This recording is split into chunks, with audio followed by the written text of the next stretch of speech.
मैंने शंभू चकमा का भी एक स्टेटमेंट देखा, एक कोई सुकुमार लड़का ने उल्टा सीधा बात, मैंने इमीडिएटली सस्पेंड किया। मैंने इमीडिएटली कहा है कि उनको न्यूज कॉन्फ्रेंस करके माफी मांगे, क्योंकि ये जो सोच कि अगर आप कॉक बरॉक पे नहीं बोलोगे तो आप इंडिजिनस नहीं हो, ये गलत। और इसी को खत्म करने के लिए बुबागरा जमीन में नीचे आया।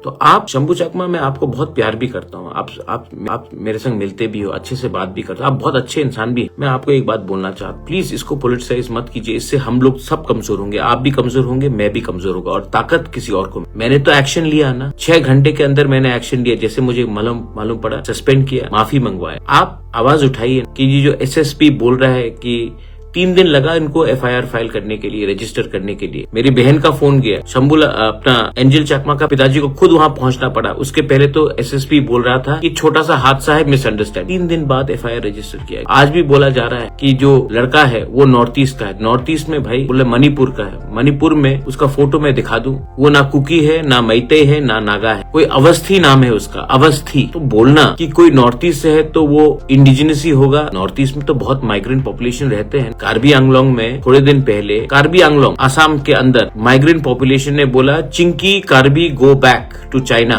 गो बैक टू चाइना कार्बीज, ये बात किया। तो क्या वो रेसिस्ट अटैक नहीं? जब एक पत्रकार ने मेरे TWF के लीडर्स को न्यूज़पेपर में लिखा चाइनीज आंटी, वो पत्रकार भी तो त्रिपुरा का था। त्रिपुरा में भी तो बहुत नॉन मोंगलॉइड एशियन लोग रहते हैं। तो ये इसमें राजनीति मत करो शंभू, इसमें नुकसान हम सबका है, आपका भी है, मेरा भी है, हमारे कम्युनिटी का भी है।